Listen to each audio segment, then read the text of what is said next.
ልጆች እንዴት ዋላችሁ? ስሜን ገላይ ተታይስባል ትንሽ ተጠፋፍተን ነበር። አሁን ግን ተገኝቻለሁ።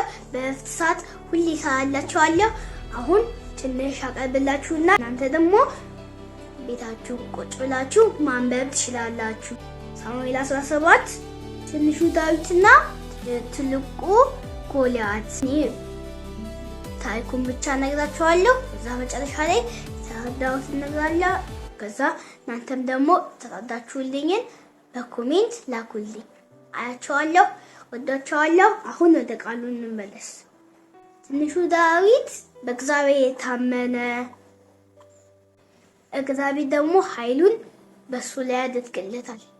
አንድ ቀን አባቱ ዳዊት አባት ሂድና ለጓደኞች ጦርነት ባሉበት ቦታ ሂድ አለ።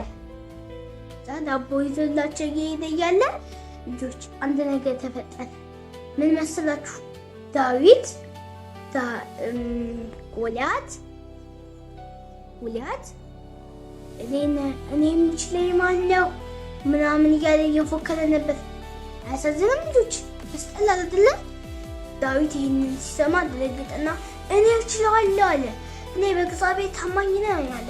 ዛዳቦል ታውታሉ ንጉሱና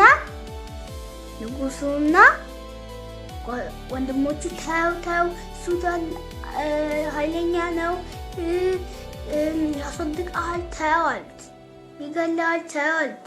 እሱ ግን እኔ በእግዚአብሔር ታመናለሁ ብሎ ጠጠሩን ደስውና እንደዚህ ሲያደርገው ጎልያድ ወደቀ። ልጆች ተራዳቱት። ትልቅ ነገር በህይወታችሁ የሚገጥማችሁ ነገር ካለ በእግዚአብሔር መታመን። አሁን ጎልያድ ትልቅ ነው። እናንተም ትልቅ ነገር ካያችሁ በእግዚአብሔር ታምናችሁ ማሸነፍ አለባችሁ። ልጆች ተራዳችሁት? አሁን ቻው እላችኋለሁ። በቀጣይ ዓመት እንገናኛለን። እወዳችኋለሁ። ቻው